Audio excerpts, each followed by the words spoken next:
What's going on? What's up, everyone? Welcome in, everyone. This is YenYorkCity, live from New York City.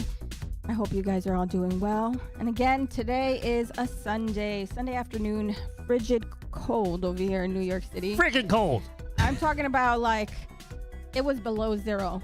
It wasn't just like, oh yeah, it's below zero. And then this morning it was 30 degrees and we're like, oh, the sun came out. Oh, it's such a nice day compared to all the other days. Imagine being that crazy, thinking that a little sun and 30 degrees is actually nice compared to, it was below zero last night. Yeah.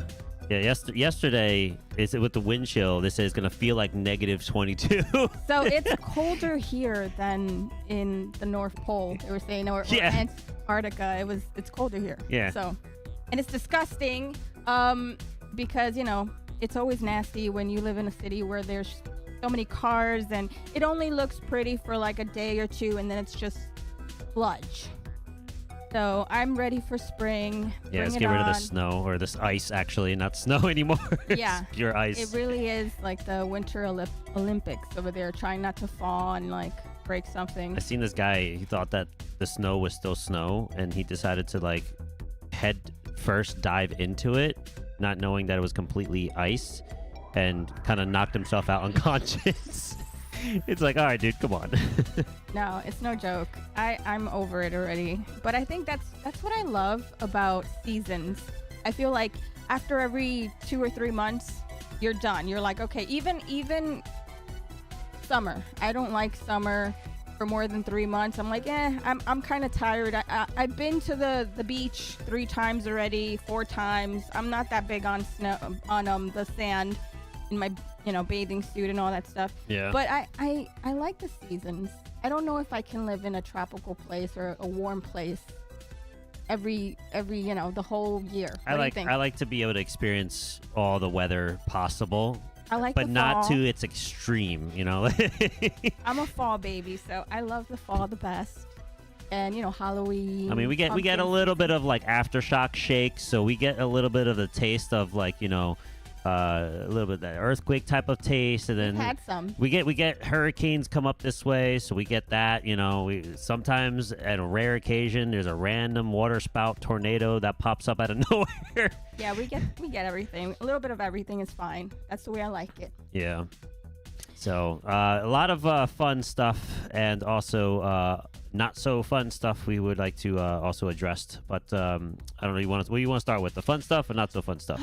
Well, I know a lot of people are really looking forward to the Super Bowl today. Yes. So, Super Bowl Sunday tonight. So if you're here watching this before the Super Bowl, thank you so much. It's the Seahawks and the Patriots. Right? Yeah, the Patriots, yeah. The New England. New England and Seattle. See, I remembered. Yes. Who are you going for? I kind of want Seattle to win. Yeah? If I was, because, I remembered. So I wanted to move to Seattle when I was a kid. And I've always, but then I went to London, and it always rains in London. And I was like, if Seattle's anything like London, never mind. It's like very rainy all the time, and I think I would be depressed out all the time. Yeah, I never thought of wanting to see what's in Seattle. Like, but I want know. them to win. I think the last time they won was in 2014, and it was to the Broncos, I think, right? Yes. And then the last time the Patriots won, 2019? No, 2017. 2017? And it was the Rams. Yeah. Yep.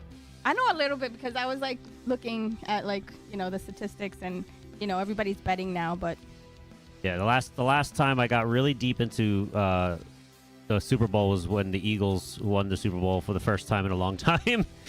Yeah, because Jersey boys that's your team. Yeah, right? South Jersey, a lot of people go for Eagles. North Jersey, it's a mix. It's like I don't know, the Giants or the Jets, or I don't know what other teams there are, but those are the most common ones. Jets. It's like the underdog. Yeah, they pull from the New York. I know my family, scene. a lot of them are into football a lot. Yeah. It's more about just like getting together, gathering around, and having fun, and I guess the commercials. I like the commercials. So good luck to your team. If your team won and you're watching this after, awesome. If your team lost, better luck next time. So, Yeah, but we do have some sad news. in other news, In other news, we did lose a musician, an amazing musician, yesterday. I know a lot of people were, a lot of our friends too, that actually toured with them, and we had actually the guitar tech from yeah, Three Jeremy Doors Barbo. Down. Yeah, Jeremy Barber. He was on the podcast last year, and he was such a sweet, amazing guy too. And he had so many stories. And when you feel like really connected to people that you tour with and you work with, and so Brad Arnold was a singer of Three Doors Down. I was in shock. I'm still a little bit like just talking about it because you start thinking about how young he was. He was only in his 40s. And I grew up listening to all these bands, and to see everyone that you grew up admiring, loving. And I remember having my first job at a clothing store, and that was like the song, and you know, folding the jeans and just like, you know, Kryptonite and all that stuff. So it's like you think about that and you're like, wow, this is like, these are the anthems of our youth, right? They were, and to me, it's like, it's something that, you know, I have to address because, you know, we need to address the people that we admire, we love, and a lot of people are going to be really missing having him around in his life. So my heart and my sympathy goes to the friends, the family, everyone that knew him well. Our guest today also, he was touched by him in his life, and he's going to talk about his experience with Three Doors Down and touring. So let's take a moment of silence for Brad Arnold.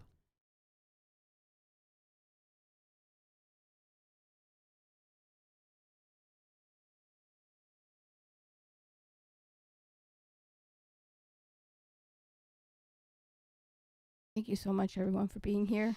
I get very emotional because I'm just an emotional creature, so it's very hard for me to talk about losing anyone that we really admire and love, and especially in the music community. Okay. So today we have someone that's going to share a lot of stories. A lot of fun stories, a lot of touring experiences, a lot of comedic stuff that he He's likes to gonna make put us out laugh. there. He's going to bring the brightness to our show. He's like the sun. So if you guys are not aware and following Jon Loree, he's an amazing drummer. Yes. He's toured with amazing bands like Tantric, and right now he's with Smile Empty Soul. They're touring right now. He's in Texas. And so if you guys are around the area, check out the dates to where they're hitting next, because we're going to be talking about the tour dates. It's going to be fun to talk to him. He's a content creator. He's a comedian. He's a natural comedian. He's super funny. And of course, incredible drummer. So let's get Jon here and get the ball rolling. Jon, are you ready for me? Yeah, let's do it. Let's do this. Let's Jon get Jon Loree. up on the screen. And here he is. Boom! Look at that from the RV bunk bed. From the bunk. Live from the bunk. Whoa, exclusive. We're getting to see where the genius sleeps. Genius is a loaded term. So how are you, Jon? Thank you so much for being here. It's an I'm honor great. to have you here today. You're too kind. Thank you for the lead up too. I really, you've put a high burden on my shoulders to be able to bring some positivity and comedic aspects to all this. Well, Yeah. you're a natural, so you don't have to think about it so hard. Yeah. Thanks. So we have to go right and rewind right to the beginning, Yeah. because we love really deep diving into what made you awesome and the amazing drummer that you are today. Yeah. So when did you pick up some drumsticks and said, this is my choice, this is my instrument of choice? Because you play the drums, but you also play more instruments, right? It's really just drums. It's just focused on drums. Yeah, very minimal guitar. And for a second there, I picked up harmonica just because I thought that that's like a fun little thing that you can carry around in your pocket. And so I started doing harmonica a bit. Not that great with it, but I'm trying. But yeah, mainly drums. And so What about triangle? You ever?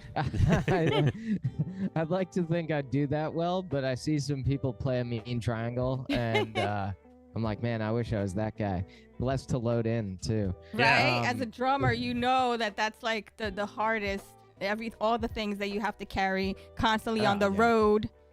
Yeah, it's kind of like I'll say it's a workout. It really is. Like no need for Planet Fitness, because I'm just carrying hundreds of pounds of gear a night in and out. So we have a running joke, like you hardly ever see a big drummer. Like usually they're thin, they're like very limber, like the best looking guy in the band. You don't see many that are like overweight, and I think like you have to maintain some physical fitness to do this. Oh, it's the most physical instrument that there is, and especially how you play. I tend to hit a little hard depending on the band, and so to be physically unfit, I don't know how some guys would do that. Be winded. Yeah. But to answer your question about when I started, I'm actually a triplet. So I have two other brothers that also took up music around the same time. So there's three of you. Whoa. There's three. Yeah. So Mom. Your mom had three of you running around. Yeah, they had their hands full for sure. Shout out to Mom. Triplets. Yeah. Wow.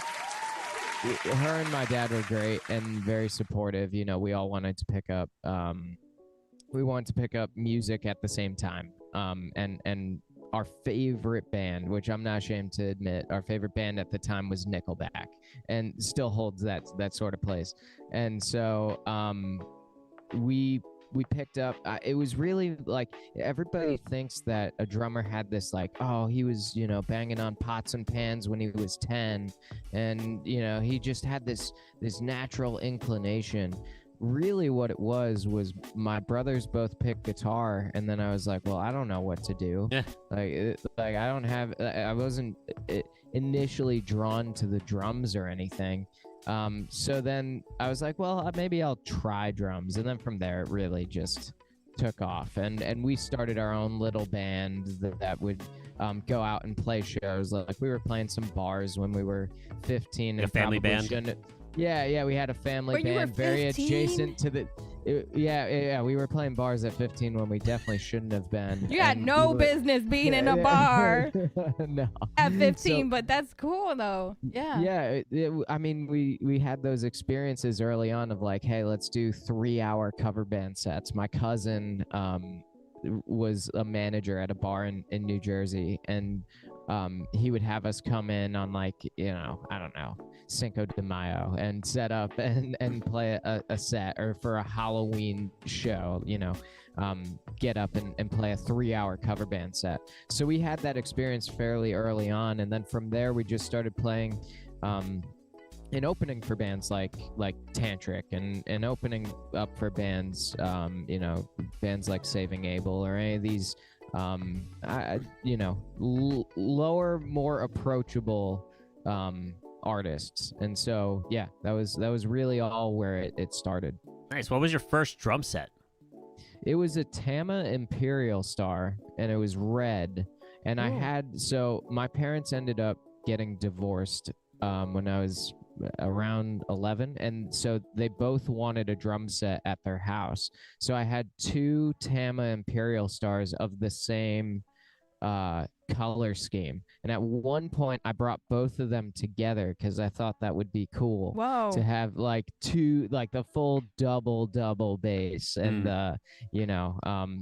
4 rack tops. In hindsight, it really didn't make any sense because you just have like 2 of each drum, so you're not getting any difference in tone, or you're not getting any difference in sound. But to me, it was cool, so I brought all those together, and then that kit's long gone. The hardware, though, I still have the hardware, and I still use it at home. I still get all of my original hardware from when I was a kid. So yeah, pretty crazy. Tama hardware it stays for a long time. It's a very, hardcore development on the hardware. You saw my Tama drum set at my dad's house, and it's like still, it's a little rusty here and there, but they last. Yeah. Oh yeah. No, I just bought like a Tama. I bought a Tama Speed Cobra pedal, which is a pedal I've been wanting for a while. And as a drummer, it's you don't really need a new pedal necessarily, but there's these things that just catch your eye, and you're like, man, I could really go for something like that. So I'm like, all right, I'll buy the pedal. So I bought a Tama Speed Cobra recently and a Tama Speed Cobra hi-hat stand to match, because I can't have them not match. They have to be the same thing. And so dude, the hardware is so sturdy, so stable. I mean, we're always talking about how we want like a whole wall of snare drums right behind us. Collection, yeah. You can't have enough. It's like You guitarists can't with have their enough. guitars. Let us have snare drums at least. Snare drums, you can literally not have enough. They are such a versatile instrument, and you need different sounds to fit different settings. And so with, a bunch of the bands that I get to play for, not every snare fits every situation. So you need some versatility. The more snares, the better. Yeah. So what was your first song that you learned how to play on the drums when you was little? Yeah, Iron Man by Black Sabbath. Oh, yes. So I was a huge Black Sabbath fan, and still am. You go through phases, even to this day. I don't listen to the stuff that I listened to necessarily when I was a kid, but if Black Sabbath is going to come on the radio or just pop up on Spotify or whatever, or I get that like itch to go, I should revisit Master of Reality just to listen through again.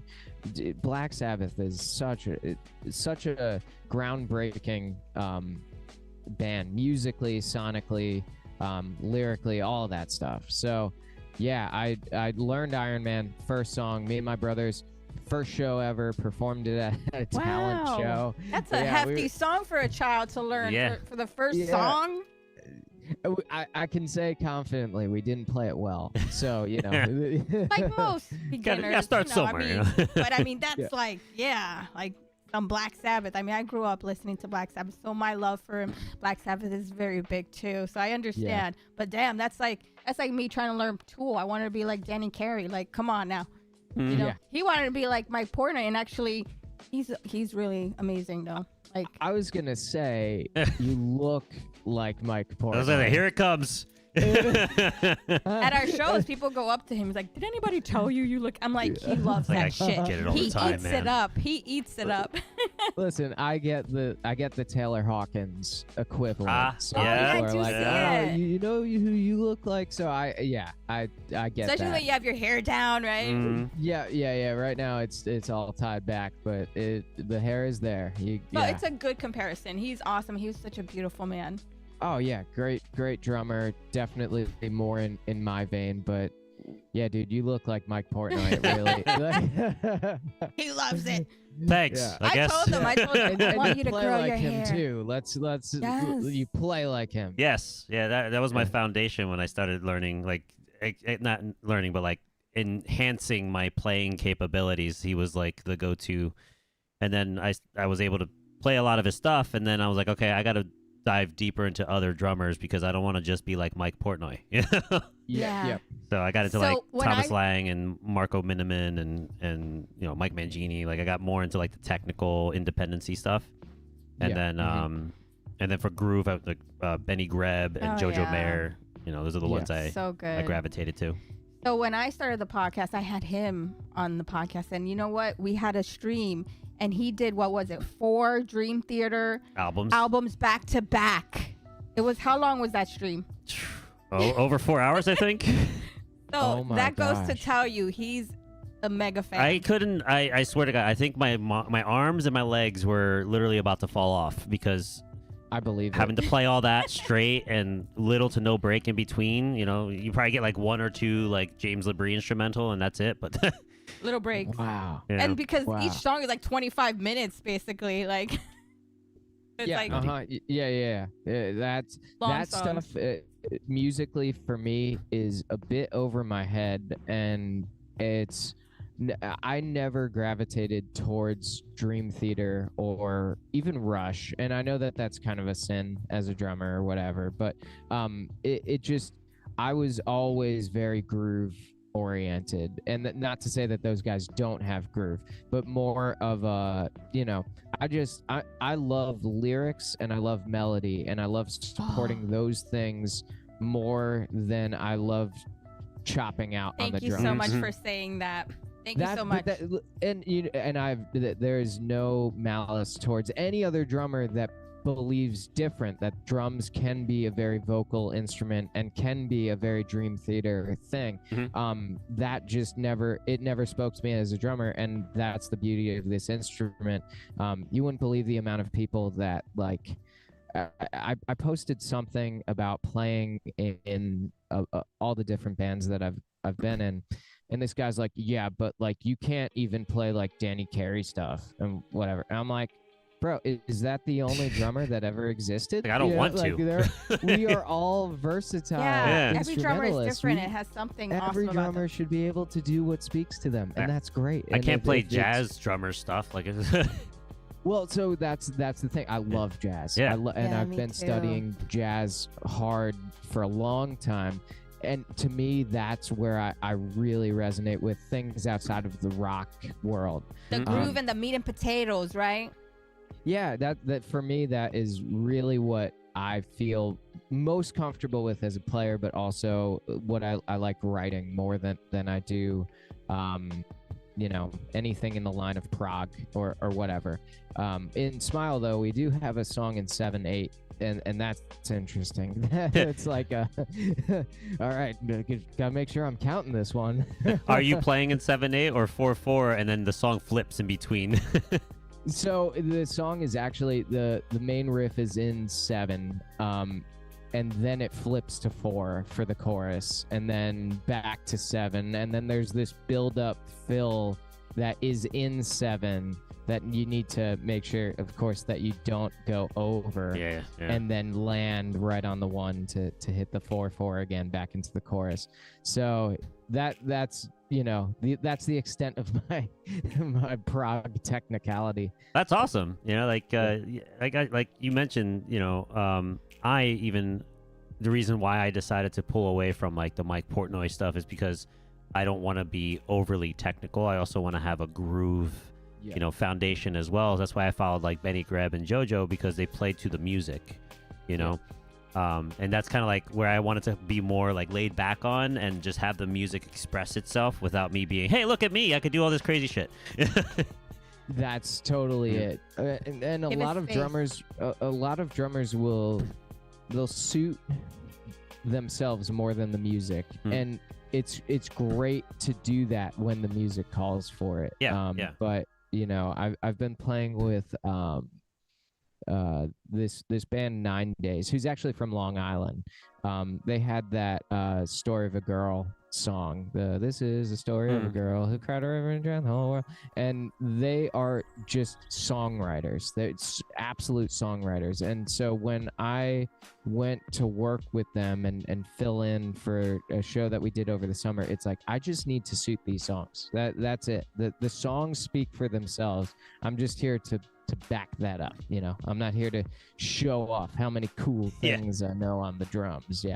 I know. I feel bad because with our songs, it's kind of like that. Like, give room, give space. Like, I want him to show what he got, and I'll give him a solo. I love that. That's one of my favorite things, is when a drummer has his solo and his time to shine. But yeah, everybody was like, "Can you tell Luna to like?" Our last producer was like, "Less Neil Peart." Yes. Can you tell him to just like give it like room? And I mean, we know how great he is, but and then I felt bad. I'm like, no, but like I love that he's awesome like that. I mean, I want him to shine too. I want him to have time. But then he's like, yeah, maybe it's true. Maybe it's, and then I felt bad. But then he started learning how like, and you used to say, oh, I don't listen to the lyrics. I don't really listen to that. Yeah, and I grew up not listening to vocal lyrics. I was like, I'm more about the instrumental sections of it and learning the instrumental parts. So like if she were to ask me like, okay, so like what's this song mean, I wouldn't have been able to tell her. Like I wouldn't know what the lyrics are. And then I had to really introduce him to a lot of different things and different, because he was really into the prog and the dream theater and everything. And I was like, it's such a big world, like of different genres and things. Do you pay attention to the lyrics? He said that. That's why I You said do? that. Oh. I said, thank you for saying that. I do, and that is really, I love good lyrics, and this sounds maybe lame, but I'll still back it up. Like a good country song with good lyrics and minimal drums hit me harder than people chopping out. That's just me. Emotion. But I need something that's speaking to the moment that I'm in. So one of my favorite bands of all time is Switchfoot. Huge Switchfoot fan, and their lyrics are just top notch. It's so well written lyrically that if you were to do anything different drum wise, it would take away from that. So yeah, I big lyric guy, big melody guy. If a melody hits me right, I'm like, all right, let me not step on this thing that's going on. And if you've seen any of my videos, I hit hard, I play hard, I throw in fills that maybe shouldn't be there at times, but that's the live thing. In the studio, I did a session a couple of weeks ago, and it was just all they wanted was kick snare the whole time. And I'm like, great, if that's what you guys feel works, let's do it. Disco beats. Yeah, disco beats. That was kind and then they were like, more like how Prince would do it. I'm like, all right, so like even less. Yeah. Yeah. So, but to that point, everyone is different, and I think everybody deserves that sort of like, you do whatever you want to do, and it's great. It's great on both ends. Yeah. I want to touch on your touring with your drums, right? So you're in a van, like a bus, right? A tour bus right now, and your equipment. Is your equipment like in a trailer somewhere?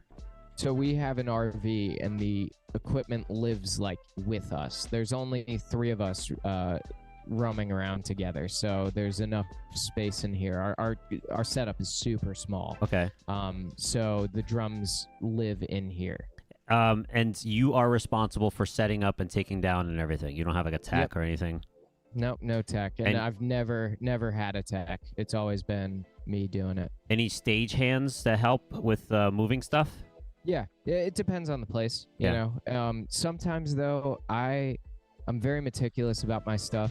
Not as a arrogant jerk kind of way, but just like I know where it all is, and I know where it all needs to go. And if someone's bringing something somewhere to the stage and I don't know where it is, then I have that like little heart attack of like, where did that thing go? Or the opposite is stage hands will sometimes leave some stuff behind. So I'm just like, I'd rather haul it myself, no matter what. Yeah, the reason why I'm asking is this lead-up question that I have is, for festival-like shows, right, where time is really tight and constraining, right? Like you have to be on and off within like 15 minutes or, whatever the time is. How do you manage that doing it by yourself, or do you have people that help that pull it off during like those festival shows?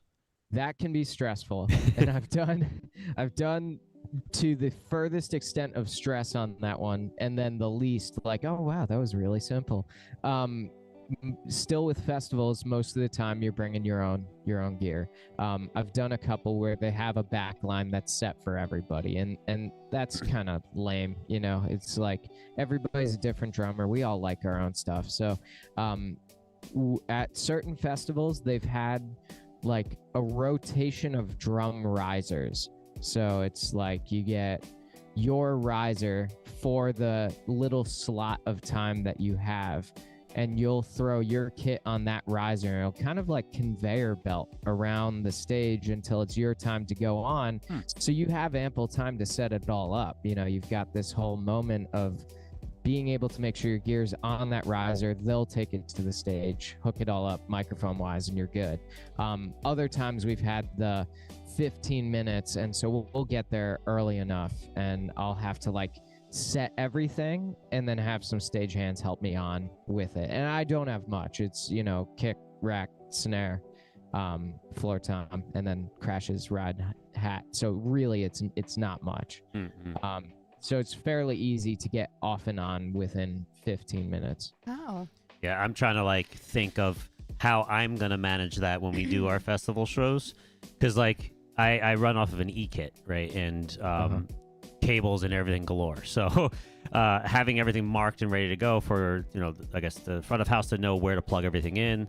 So I'm like trying to map things out in my head. Like, how am I going to make this as easy as possible? And, Yeah, 15 minutes, 20 minutes. take it on and off when I need it, Do you have a IEM rig that you guys run? Yeah. Okay. So yeah, it's basically everything runs into your rig and then then out from there to them. Yeah. Yeah. Mm-hmm. Yeah.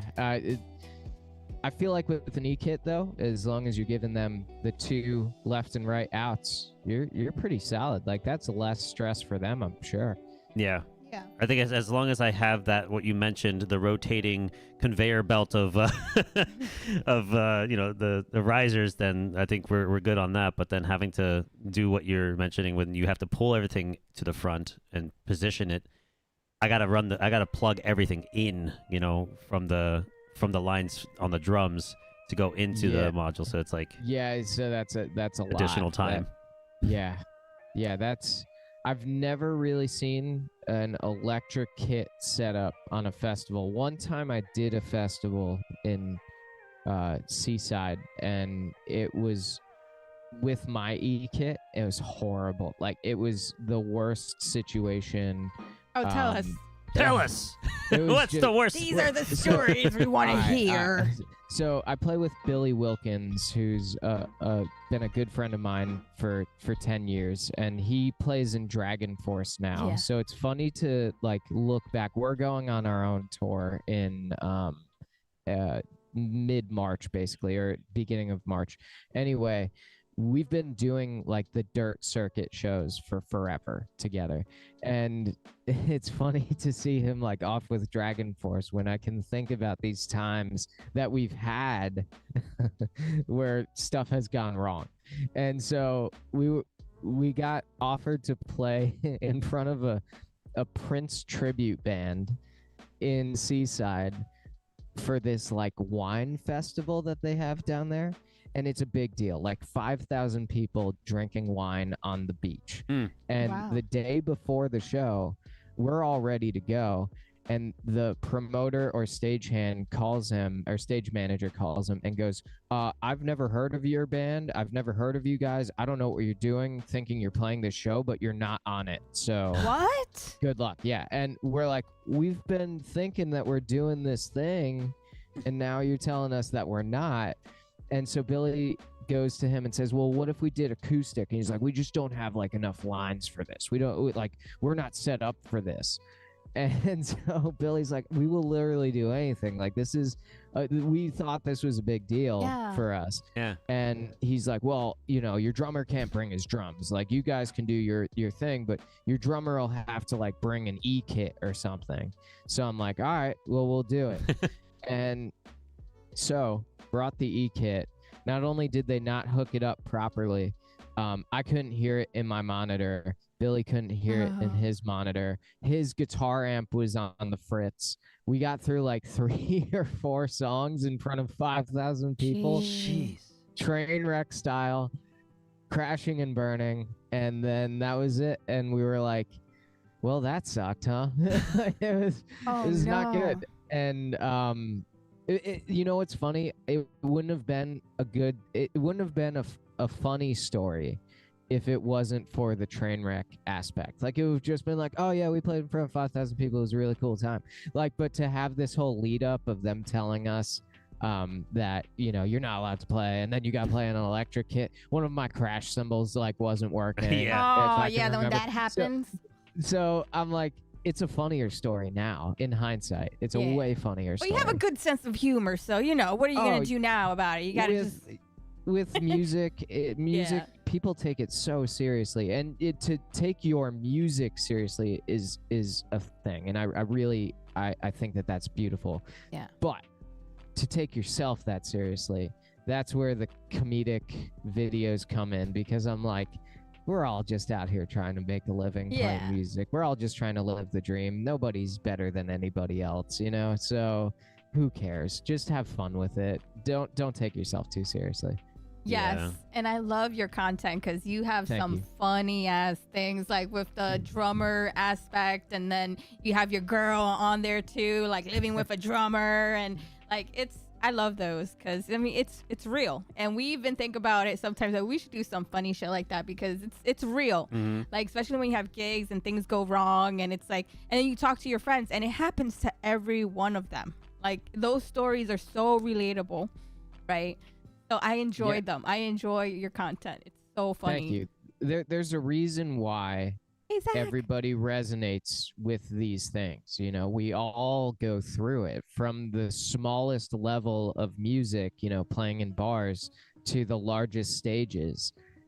We've all had to make our way into that larger stage, and so you see you see all of the dirt leading up to it, and it's just funny to me. It's always been funny, and to then display that on social media and have other people go, yeah, you know what, some guys are jerks. Like, I think it's funny.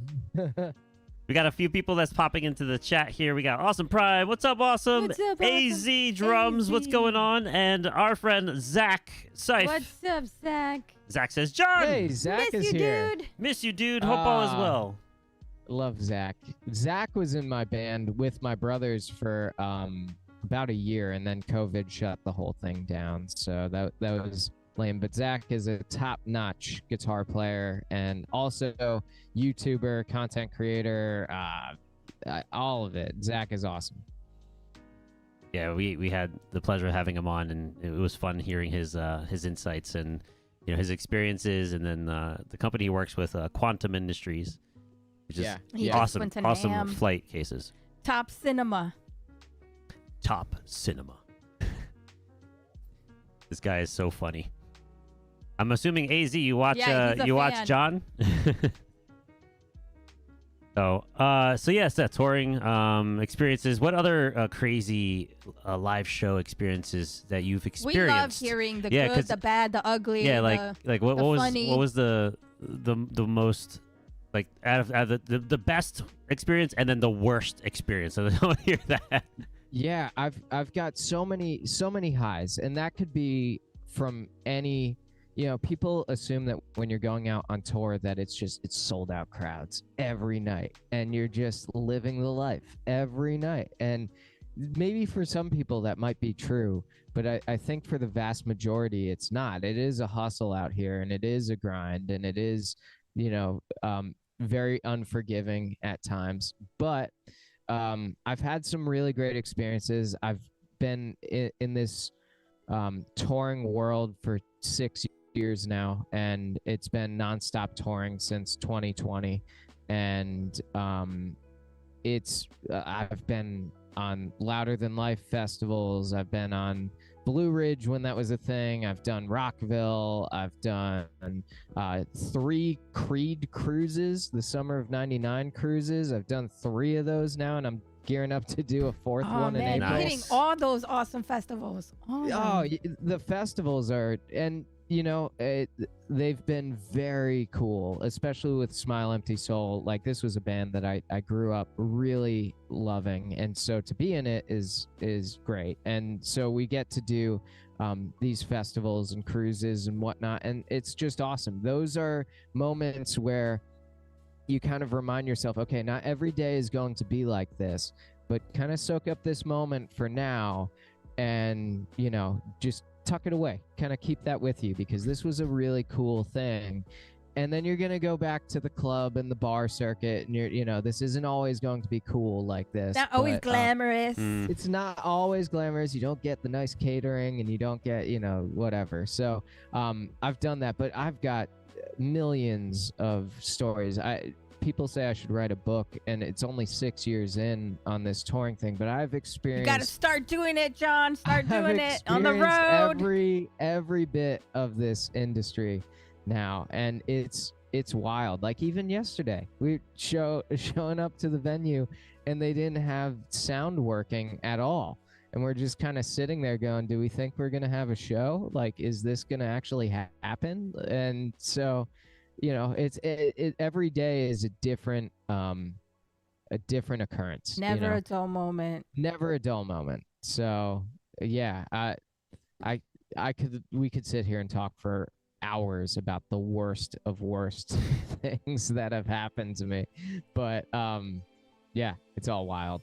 Yeah, Zach said, well said about the balance between the big festivals and the local tours and shows that you've been on in the different seasons, and the difference between, it's a huge difference between the two. Yeah, touring and then going back to like your hometown and having the shows there. I mean, it keeps us humble, right? It would keep you humble because you see, you know, the both sides of it, and then you see your friends still, you know, circulating, and then they're like, yeah, you just came back from being with all these rock stars and shit, you know. But then it's you. It's like, it's me, you know? Like, I'm here. Yeah. And, you know, Zach will attest to this, but we've had our situations of, you know, playing good shows together, but we started in a way that it wasn't like total stardom right out the gate. You know, it was a hustle and it was a grind, and it still is for me now. So, you know, to be in Tantric was a massive hustle, and to be in Smile is a hustle. How did you get that call to be on, you know, with Tantric? That's huge. So Tantric's been a revolving door of musicians. You know, if you look at the Wikipedia, you'll see that there's been a lot of people in Tantric, and even my brother for 2 years was in Tantric with me. So we opened for Tantric at if you're familiar with the Stanhope House in Stanhope, New Jersey. You guys are from New York, so I don't know. He's a Jersey boy, though. Yeah, I don't know where that is, though. It's North Jersey. North Jersey, yeah. Yeah, okay. So anyway, we opened for Tantric, and I just got familiar with the guys, and we would chat it up and talk about whatever. And I got friendly with Ian, one of the drummers, the drummer before me, and we just talked about drums, you know, similar to what we're doing here, just chatting about music and life and whatever. And then once 2020 hit, that shut down the whole touring thing, so nobody was going out. And I remember like one of our last shows was in like Frenchtown and in New Jersey, North Jersey also. And I remember people going, man, I think this shutdown thing's going to really happen. And I'm like, like this is going to be a week. You know, this isn't going to take too long. We're going to get right back to it. And unfortunately, it took way longer, but because of all these bands being off the road for so long, some of them were still able to go out and do stuff because you're not low enough on the totem pole to, it makes no sense to go out. You know, you're like, you would just be burning all your money to go out on the road. And you're not high enough like a freaking Post Malone or whatever, that he at that time couldn't go out and tour because he just has too much of a draw. So Tantric was in this weird like mid range of like, we're able to tour in some places, but not in others. Yeah. And when they started getting called back to do shows in certain states, Ian was like, you know, I don't think I'm going to be able to do this anymore. So he shot me a call and said, he's kind of got like a SoCal accent, because his dad was the singer of Motley Crue before or after Vince Neil left for a moment. So John Corabi is Ian Corabi's dad, and so he's got this SoCal LA. He's like, yo dude, you want to, like, you know, I've got this touring opportunity that I think you might be interested in. I'm like, I'm down for anything at this point, because tell me twice. I'm out of work too, so let's do it. And so after that, really, I was in Tantric up until this past August, so the rest is history, as they say. That's incredible. And I can imagine you have tons of stories from that too. 'Cause how long were you on tour with them? It was from 2020 till 2025. So it was straight. It was nonstop. We always called it the Forever Tour. And, you know, people would ask for like, hey, do you have a T-shirt with your tour dates on the back? And we're like, it's just the Forever Tour. It just we're touring every day for the next 5 years. And we would go, because everything was slow to start, we would, you know, go out for a week maybe, or our weekend, and then fly home, and then I'd be out for another week and then fly home, and then, you know, so back and forth until things started to get back to normal. And then we started to do more tours, you know, out for a whole month or 2 months or whatever, and that was a little bit more stable. But Tantric was always, let's get whatever gig we could get, and I need a little bit more stability than that, to say like, let's go out like I'm out right now for 3 weeks and change, and then I go home. I go out for 2 weeks and change, and then I go home, and that's a little bit easier to make my personal life work around that instead of the chaos of like out forever, Yeah. So, you were with Smile Empty Soul before Tantric? So I was in Smile. There was this weird overlap of a part of 2024 being in both bands at the same time. And even last March and last May or June, we did a co-headlining run where I did both bands at the same time. So I would get up, play with Tantric, and then get off, play with Smile. And then that was stamina. Busy. Yeah, it was great. I mean, it was really, you gotta be in shape. It was that, and it was also like, can I prove to myself that I can do this? Like, I really wanted a situation to present itself like that, where I could do double duty. And I would totally do it again, because it was a lot of fun. It was, the experience of getting up, playing one set, getting off for 5 minutes, and then getting up and doing another was like the total stamina challenge. You didn't have to change out your drums. You just left it on there and just left it on stage for both bands. That was great. I'd maybe change a shirt or something. Yeah. That was it. So what are your favorite venues to play that you've been in all over the place? Like, what are your 2 or 3 top places that you're like, oh yes, I love this venue. Like, this is one of my favorites. Yeah, there's a couple. That's a great question. The Machine Shop in Flint, Michigan. That's one of the top venues. Any musician in this circuit will tell you that's the place to go. That is probably my number one. Just to rattle off a couple other that come to mind. Scout Bar in Texas we just played, and that maybe it's just because I just played it, but that place is always great, and I've always had a fun time. And I think that's in Houston. There's there have been some venues that just pop up kind of out of nowhere, and it's this like sleeper venue that you wouldn't think was going to be a good time. Like, we played brewery, winery, something or another last year in California, in like Northern California. You're like, who's gonna show up to this? It's like 40 degrees outside in Northern California. Who's gonna come out to an outdoor show? And it was absolutely packed. And you like, I don't know why, but it was great. It just happened. 40 degrees for them is cold, I guess. It's everybody was like bundled up in like winter coats. Like a nice day for us. I'm like, I'm from Jersey. I would love to be in 40-degree weather. Right? You're not sweating that much. It's just like in between. Yeah, totally. You see like a bunch of heads out in the field just hopping up and down trying to stay warm. Yeah, it's like people from Florida. They think that it's like so cold when it's 60 here when they come visit. Like, what? Oh yeah, even in Texas here, like people are bundled up like it's winter. I'm like, you guys are crazy. This is like perfect weather right now. It's like sunny and 75. Joshua the Silent is asking a question. He says, what drum brands is Jon playing? Oh yeah, tell us about your whole kit. Like, what are your preferences when it comes to cymbals, hardware? Let's do it.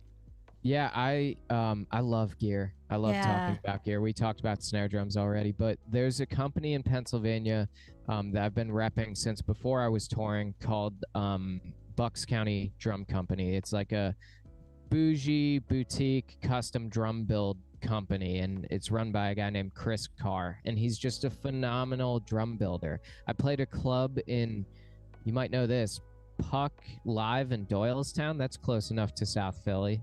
Or so? No. All right. Never mind. All right, never mind. So anyway, there's this venue in Doylestown called Puck, and they had a house kit. They're like, don't worry, bring your own.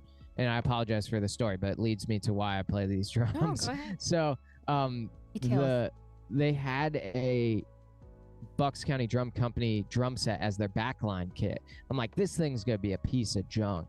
and I played it, and it's phenomenal. And I'm like, what the heck? And they changed out the heads regularly, and they did all the right things. I'm like, this is the best house kit I've ever played. Wow. So I looked him up, and I'm like, I shot Chris a message. I'm like, hey, I'm looking to get endorsed possibly, or some sort of artist deal. I'm fairly new to the gigging scene, but I've got a lot of hope in myself and whatever. And so You're like pitching yourself. Yeah. Yeah. He signed me for that, and I got a kit with him, and then it was another Nice. kit, and there was another, and now I'm up to like 4 drum sets with him and a multitude of snare drums. The kit that I have out with me right now is an Ash kit. It's a Bucks County Drum Company Ash kit. It's all standard sizes, 22, 12 and 16 for the toms. And the snare is a copper snare that he made. It's a Bucks County Drum Company copper. So it's that nice metal, sound. And it's very warm metal. Sometimes steel can be a bit too harsh. So I like that. And then my cymbals are another company called Sentent. I do have one Zildjian, and I love Zildjian. But the price tags are getting too astronomical, and I'm nowhere near getting signed by Zildjian or Sabian or any of the big guys anytime soon. So this brand Sentent is from China, and apparently they're one of the oldest cymbal manufacturers ever, because it's from an ancient dynasty that they've been cranking out these cymbals. And so the cymbals are quality. I'm like, all right, well, I'll try these out. The guy Arthur that is the American rep, he pitched them. He's like, I think you'll really like these. I'm like, sure, whatever. And he sends them, and I'm like, these are comparable to like Zildjian A customs, or they're comparable to any of the really nice cymbals that are out there. So I'm like, and they're a fraction of the cost. Like where a cymbal might cost you $300, the Zildjian, you could get the same cymbal for like $100. So I'm like, I'm gonna go with that. So I've been playing them for a bit. Evans heads and Woody's drumsticks. They're new too. They're Woody's? company. Woody's? Yeah. Woody's. It's run by a guy named Steve and Patrick, who used to be in the band Ice Nine Kills. He is like the artist rep over there, and they sent me over a pair of sticks, and I'm like, these are pretty nice, and they last. I've been playing 4 shows on the same pair of sticks, hitting as hard as I have been. Wow. And so I'm like, these are great sticks. Speaking of the last what was it? The last skit you had yesterday, was it? With the stick. No, it's time to say goodbye. What was it? I can't leave you now. Like, you must. I'm You have so to let me good. go. We all have those feelings though. You're like, you've got this one drumstick that's hanging on by a thread, and you're like, Chewed up. oh, I They're really so hope good. this Come on. lasts. It's time, man. It's time. It's like pieces of wood everywhere on the carpet. Yeah. Snapped it in half. He started crying. No. So Woody's. Yeah, That's- Woody's. Yeah. Woody's. We gotta check them out. Is it hickory? Yeah. Are they strictly hickory? Yeah, so it's a startup company, and Steve, you'll have to go on their Instagram. He's got their video that they started off with pinned, and he started this from the ground up. He wanted his own stick company. He runs it with his family, and they like hand seal the bags. They do everything by themselves to make it feel like that you're getting something from someone that you can talk to. That's the whole point. Like I never wanted to rep like a DW or a D drum or whatever other bigger brands, unless they were coming to me going, hey, we want you to be a part of our thing here. Like, I'm not out there to chase any big companies. So I was more so like, let me get in with people that are personable and real and authentic. Yeah. And they're out here just trying to do their dream as much as I'm trying to do mine. A lot of these smaller companies are like that. They're very personable, like. Yeah, and you want to support them too. Mhm. Help 'em the grow. quality is also most of the times better. Right, I've yeah. noticed. Yeah, you the know, I've quality. blown through zillion cymbals that have probably failed some sort of, you know, test that they need to throw it through. And whereas this Sentent company, I've been hanging on to the same cymbals. I should knock on wood because this will be the day, Yeah. you know. But I've been hanging on to the same set of cymbals now, not cracking them for, I don't know. It's been like a year with the same set, and that's a feat for me, I Wow. guess. You know? Mm. Yeah. Yeah, because I mean, we already know how. Like, you're a heavy hitter, and you Yeah, crack a lot. on the acoustic kit, and the I acoustic had kit. I had to use I use ProMark fire grains because Yeah. they're much denser, you know. So it lasts longer for me. Before I was using the Shirakashi oak, which was it's a denser wood than hickory, so Mhm. I was trying to find something even more denser. That's why I went to fire grain. You're gonna have to look at Woody's. Yeah, I have to check out Woody's. It's Yeah, good they're to great. find new companies too, because that's new Yeah. for us. Yeah, and I started to realize, and really, I guess what most of it is prices of everything have gone up like astronomical. So, drumsticks. I remember when I first started, drumsticks were like what, $7 a pair, Yeah. or whatever, and so Yeah. now we're double that. 14 And bucks. yeah, I saw a pair of ProMark just 5Bs for $15, and if you Yeah. have to go to a mom and pop shop, they have to charge $18 for that pair of sticks. You know, Mhm. it's just Yeah. it's crazy. So, and I've also had experiences with ProMark or Vader or whatever. First song in, the stick just splits in some weird way. I'm like, this was supposed to last me way longer than this. Brand you new, know? Goes on man. What the hell 15 bucks. happened? Yeah.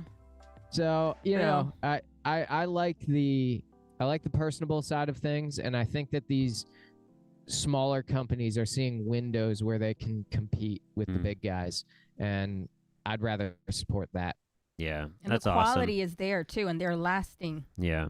So Yeah. we are about an hour into our show. We're gonna take this opportunity to do a couple of pitches and promos.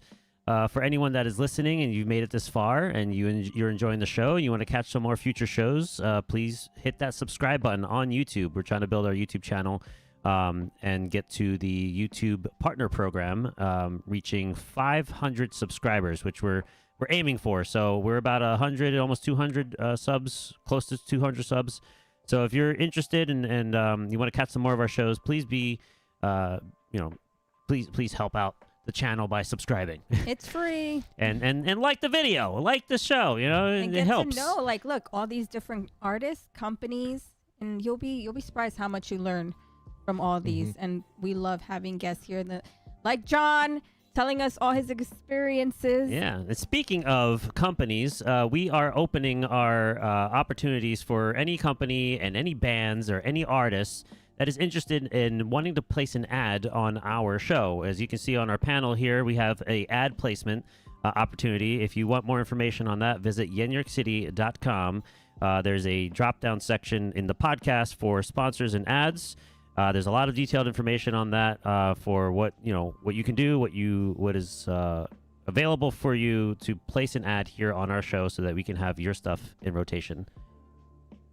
Yeah. So, Jon, I didn't get to ask you, what are your top 5 favorite drummers of all time? Because I know you said your first song was a Black Sabbath song, and then we were talking, and then we kind of just went off, and that was one of the questions I was going to ask you in the beginning. Yeah. I know it could be hard. Tough.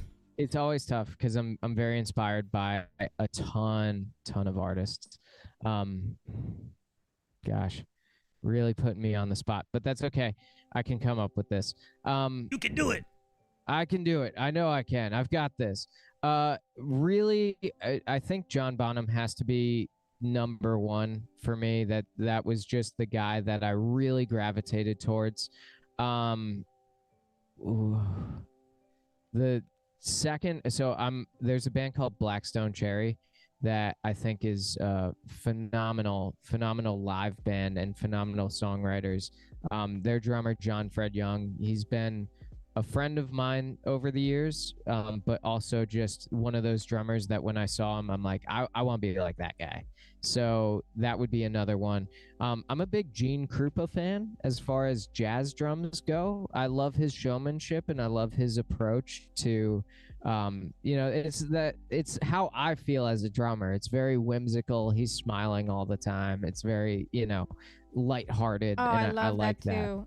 If a drummer is so entertaining to watch, and you are definitely like watching you drum is like a treat because you're into it, you're animated, you're energetic. So I feel that with drummers, and I think that's why I love watching drummers because they just have everything, the energy, the foundation. So, and I love that you have classic, modern, and jazz so far in your list.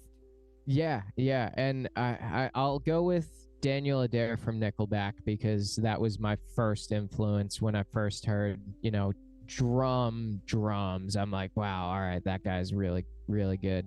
Putting me on the spot Meat and for potatoes. This. Yeah, put me on the spot for this last one though, because that is Make it count. Drum roll. That's tough. I'll go with Chad Butler from Switchfoot because he like I said earlier, he knows how to play for the song. And when I heard that, I'm like, I don't really want to do chops anymore. I just want to play for the song like he does, and I think that that's great. So, but all that to be said, so many drummers out there, and that whole list could change drastically tomorrow. Wow, what a list. You got everything in there, Jon. You got classic rock, you got modern, you got jazz, and you got a country. Yeah, you got all kinds of drummers in there. I love that. Yeah. I think that's really important because, it builds a different type of flavoring in your style that you have all that to pull from.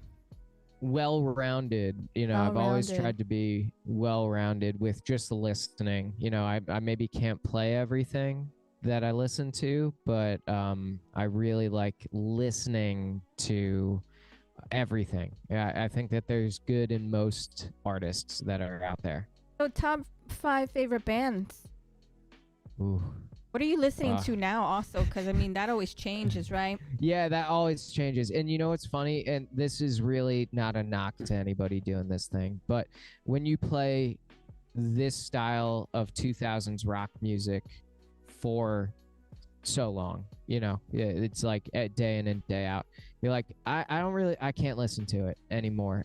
Like I will if the mood strikes, but it's not in my rotation. So I'm always finding my ways outward and trying to discover new things or in styles that I don't necessarily or wouldn't have necessarily listened to otherwise. Like 15-year-old me would be upset with what my playlist Oh my God, is I feel right you. now. I feel you on that. I always tell him the same thing. I'm like, all my favorite bands that I loved when I was 16, 18, when I was in high school, I'm like, yeah, they're like, I will say they were my favorite bands back then, but then it's like, it's always changing. But like, do I listen to it on my, while I'm cooking, while I'm cleaning? Sometimes, but I want to feel like there's something new that I can get into, right? So it's, Yes. I feel you exactly on that. Very, very much so. So what are the bands though? But what did you grow up really loving? I know you said Nickelback, right? Yeah, and then that kind of took me into classic rock. I was very but my dad, he was a classic rock fan, and Yeah, so my dad too. I that's where I got introduced to Zeppelin and the Doors and Grand Funk Railroad and all these cool 70s rock jam bands. America, the Eagles. My dad is a huge Eagles fan. Our dads would be like best friends. Like everything you just mentioned, that's what I had growing up in the background. And so there were moments like I was big into Metallica for a really long time. I was really into Iron Maiden. I was really into thrash bands of that generation. And all of that kind of shifted in high school, and then I started to get into more modern stuff. And to the point now where I love a good pop song. If there's a Justin Bieber tune that hits right, I'm down for it. I really am. And that sounds lame, but the songwriters he's got around him are top-notch songwriters, So, and usually from a production standpoint, there can be a lot of good in that. right now I'm listening to John Bellion. If you've heard of him, he's a pop singer. He's from New York. He's from New York City, I think. And he has a record out called Father Figure. It's just top notch. Everything is in there. He has great melodies. He also throws in little bits of rap. He throws in little bits of hip hop, but rock, and it's all there. Oh, that's awesome. I gotta check him out then. Did you say butt Yeah. rock? What's that? Did you say butt rock? Did I say butt rock? I I don't know if think I said so. butt rock. Oh. Get your mind out of the gutter, man. But I'll say this. I listened to a lot of butt rock growing up. Lots of. So let's get this clear, okay? Okay. Because I know yacht rock also gets the same type. I love yacht rock, okay? And people yacht rock. forget about playlist it. on Spotify is great. And butt rock. So what classifies as butt rock then? Like exactly? Because I'm always confused with alternative rock, soft. Like what? Okay, go. Because I want. This is my. I've been asked. I've been asked this question more than once. Divorce dad rock. Zach says. Yeah, divorced dad rock. I've got a Hinder T-shirt that has divorced dad rock on the back. That's genius. That is the newest branch of butt rock. But butt rock started, and you can Google this and make sure I'm right at some point, but I'm pretty sure the story goes that it was a radio station somewhere in the Midwest that was promoting the music that they were playing. And it was Motley Crue, and it was Guns N' Roses, and whatever. And they're like, it's nothing but rock. Nothing like but they would rock. put the emphasis on butt. Oh, okay. And so that's when people started to say, we're just going to call it butt rock. And then butt rock spinned into like, 3 Days Grace and Nickelback and, all these other bands, which then has become now divorced dad rock. So that's my extensive. I know these things. You're the one to ask. I'm not making it up, but I've been asked this question more than once. Zach was like, John is right.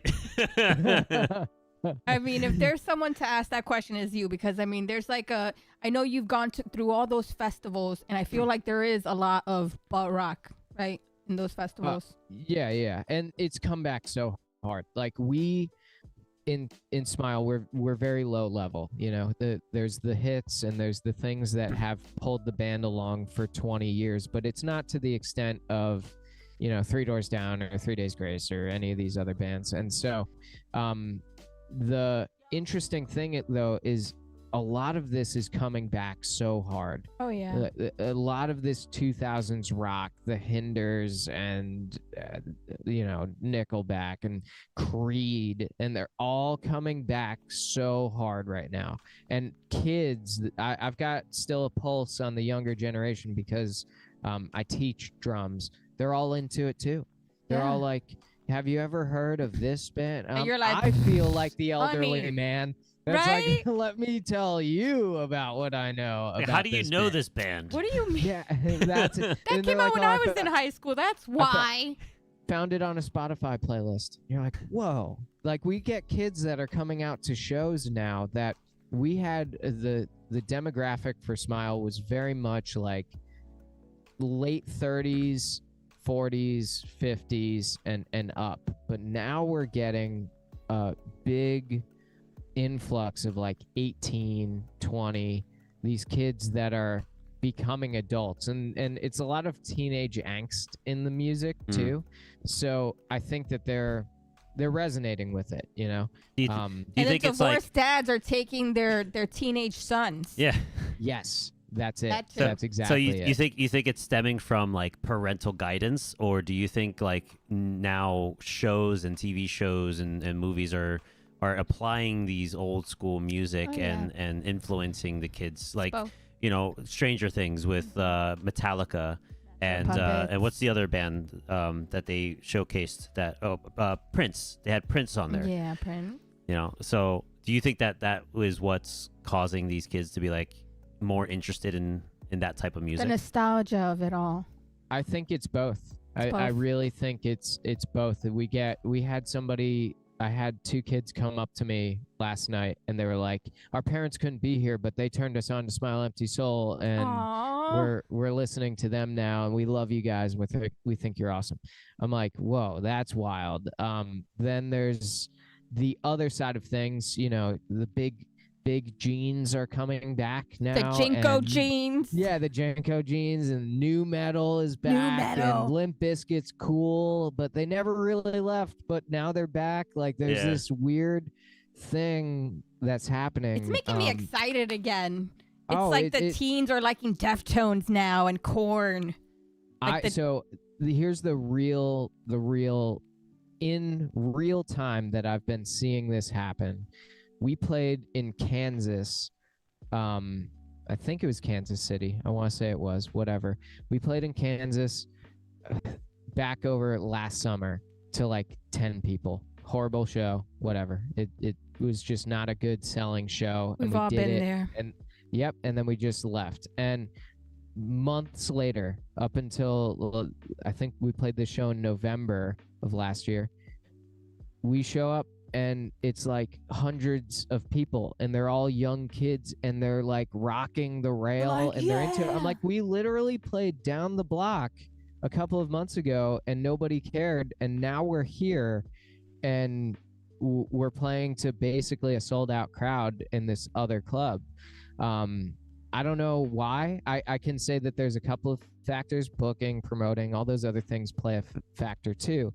But I want to say that this stuff is coming back really hard. The world is healing, like we're saying. Yep. But Bad Bunny is still doing the halftime show. So. Oh, was he the one that was supposed to dropped off before? I think that's the one. That's the one that's doing the halftime show, right? I'm not sure who's doing halftime. Believe it or not, I'm a Cowboys fan, a Dallas Cowboys fan. So, but I don't care about this year's Super Bowl in the slightest. I could not care less. So, I don't know. I don't know anything that's going on with it. I really don't. Yeah. So yeah, Bad Bunny at Super Bowl tonight. Yeah. Awesome Prime sets. Yeah, because I wasn't sure if it was on, if it was off, like who was the one that was playing. But I mean.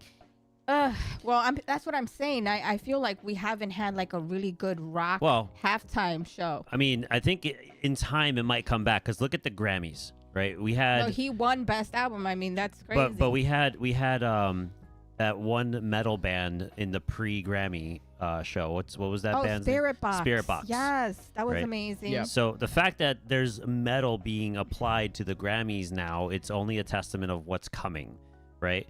Yeah. And look at Gojira in the Olympics. in the Olympics. Oh, I love that. So like, I feel like it's only a matter of time that the music is gonna start shifting. It has to. It's been dormant for too long for it not to.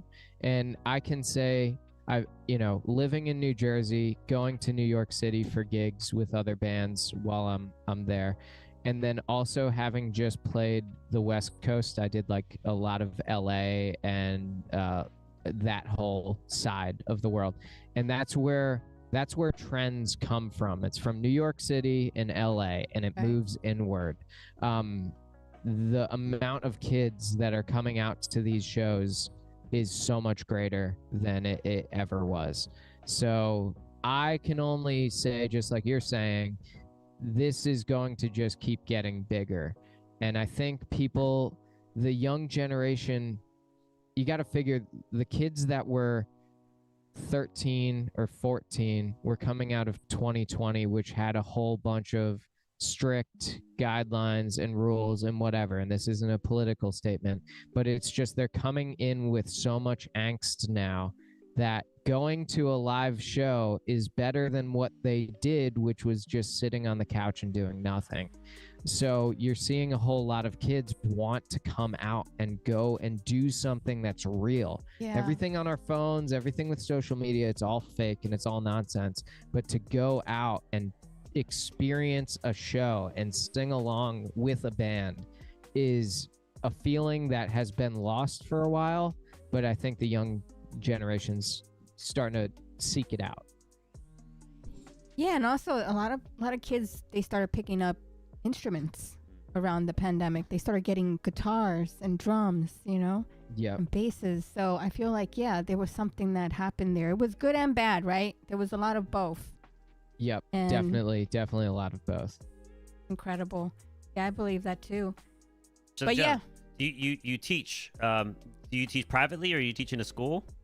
I teach privately. I used to teach at a school for pretty much 10 years until it just got to be touring schedule is a little nuts right now. I would always have to get a substitute teacher in there, and then they'd continue for a month, and then I'd come back and be like, hey, I'm gone in a couple of weeks, and then I'd be off again. So it just got to the point where the private student thing made a whole lot more sense.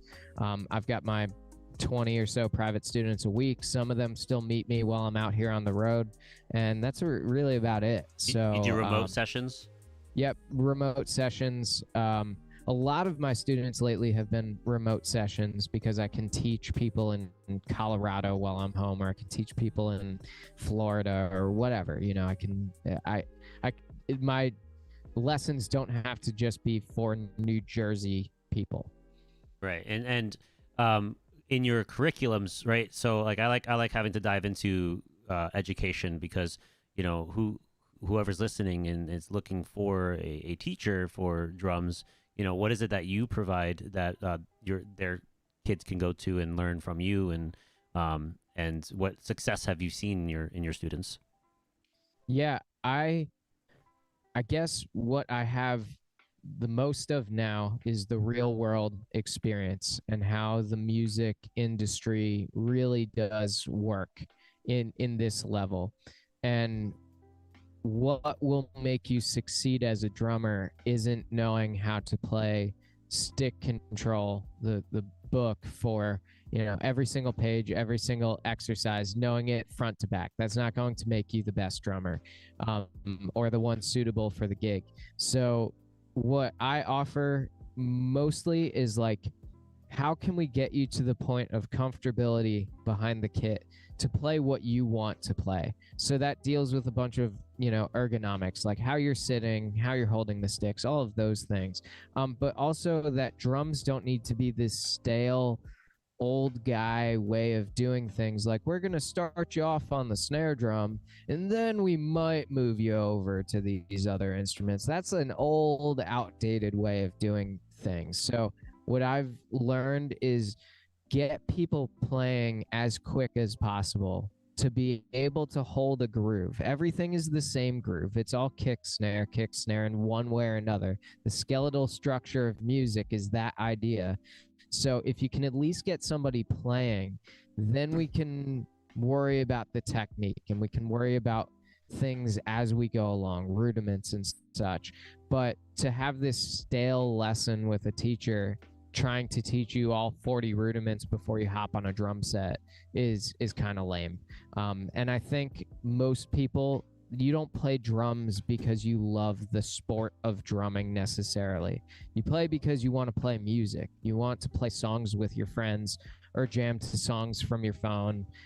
You want that. So I try to get my students as close to doing that out the gate as possible. Nice. And where can they sign up for the lessons and stuff? Yeah, I would say if you want my Facebook page or Instagram, all of those are great places to contact me. It's all Jon's Drum Studio. And then even just Jon's Drum Studio at gmail.com. You can send me an email from there. That's perfect. You get a little... Clear the throats. Yeah, that's right.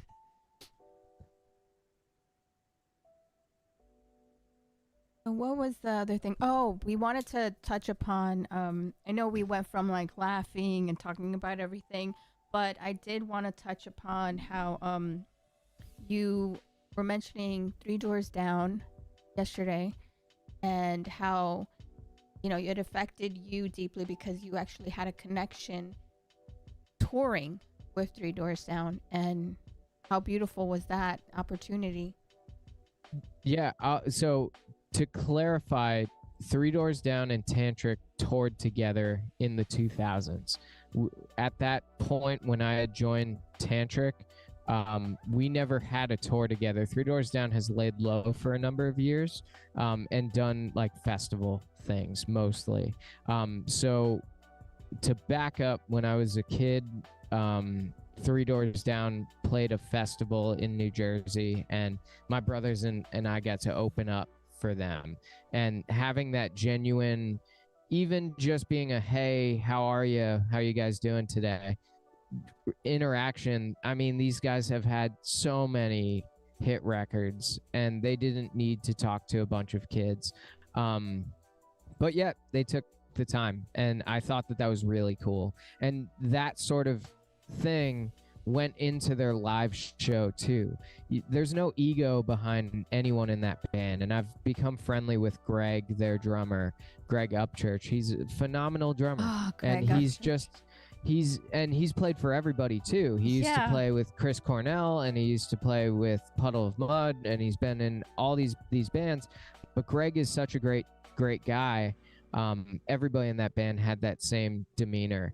And Brad, we ended up on the summer of '99 cruise with Brad and Three Doors Down, and me and my brother Chris got to go up to him and say, listen, you don't remember us, and you've played 1 million shows in your lifetime since seeing us, but when we were 15, we got to share the stage with you, and we wanted to let you know that was such a monumental impact on our music career. And now we're here, and we're on the same boat as you. Like, that is crazy. And he was so humbled by that, and he was very kind in response to that. And he's like, I'm just gonna come and watch your guys' set. And no joke, Katie, my wife, is texting me after the set, as we're looking for each other. She's like, Brad sat down like next to us, and he was there the whole set. He was singing along, clapping along, laughing at whatever jokes my singer was saying at the time. Like, he was there to just be a cool guy to hang. That was the type of person he was, from my very limited experience of getting to hang out with him.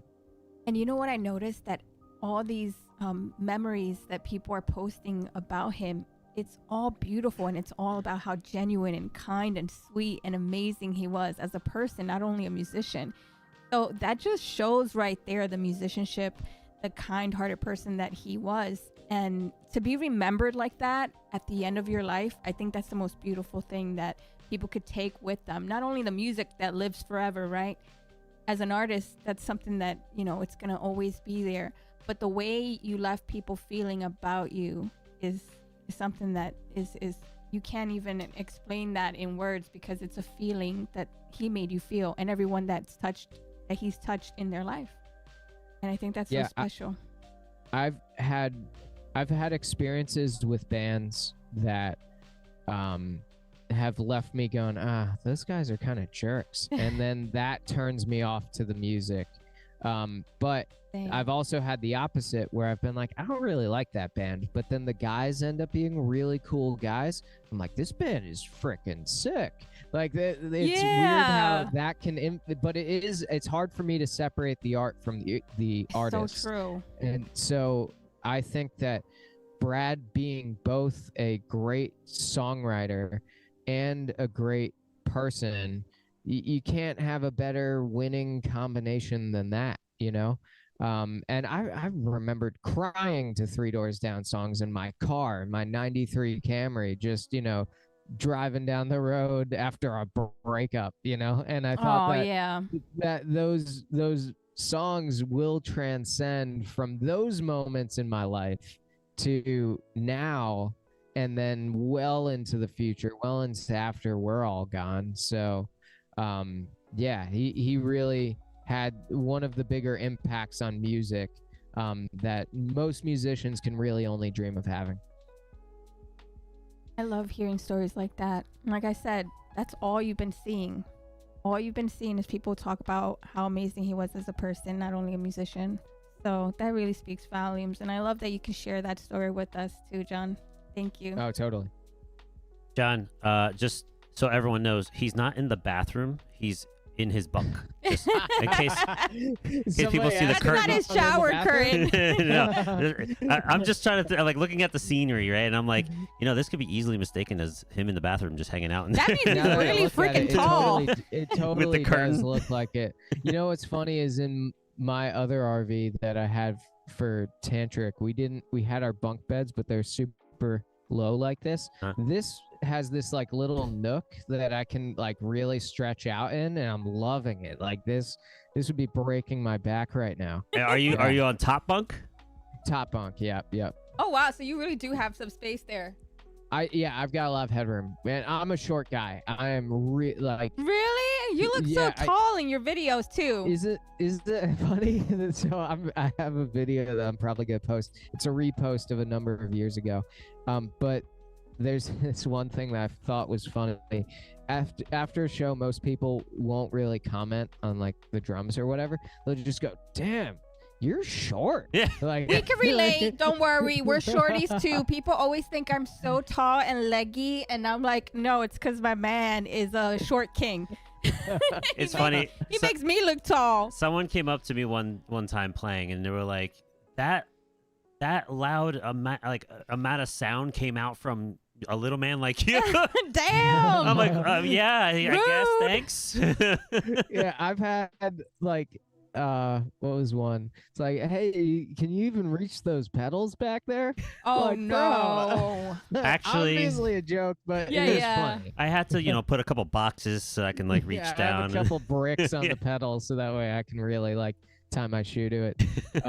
Yeah, it's funny what people will come up after a set and say to you. They don't think before they Unprompted. speak sometimes. They just say like a verbal Yeah, diarrhea. no filter Filter. between One the too many brain and the drinks. mouth. That's what happens. That's well, true, that'll though. do it. That is. That filter opens up after the drinks. Yeah. They wake up the next day and be like, I should never said that. Yeah, totally. Have you had any crazy fan stories where you're like, oh my God, like, this one time this happened and I was like, I still talk about it and laugh about it now, but it was kind of scary. Nothing scary. Nothing like, oh man, this person's really. I've had my share of, stalkers or, whatever else. But and that's not even that many.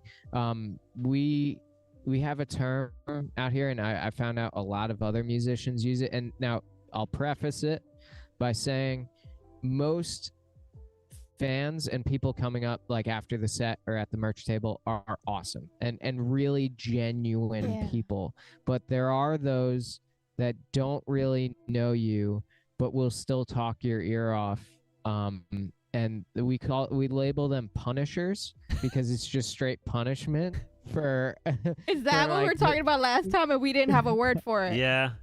punishers. You gotta start using it. Punishers. So it's just straight, hey, well, yeah, I used to be in a band and I used to play drums, and my son actually, he plays drums too. We Go on a almost tangent. opened for Kiss once. Yeah, And I it's a was, really old head or something. Yeah, we were about to open for Kiss, and then the rug got pulled out from under us, and then we weren't able to do. And you're just like, all right, so at what point are you gonna talk to me, or are you just talking to yourself out loud? I don't know. and you're like unsetting at the same time.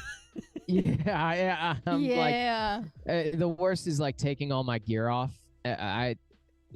I'll say this. I had a guy the other night, and he's like, bro, let me help you. Come on, like let me. I'm And they're good. like half stumbling. Yeah, exactly. It's like you're stumbling around. You've been drinking. I don't need your help. I appreciate it. Very kind of you, but you couldn't walk in a straight line, so I'm not gonna give you these drums. My to then- gear. You need a hand? Yeah. No, I'm good. No, I don't need a hand. I'm good.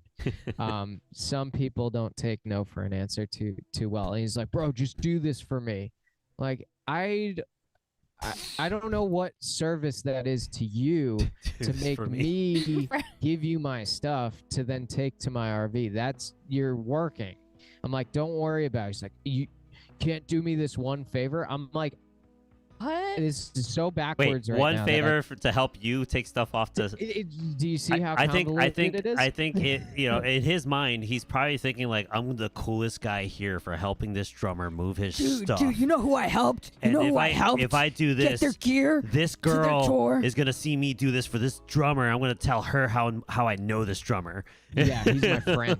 He's my friend. We're best friends. We actually talk all the time.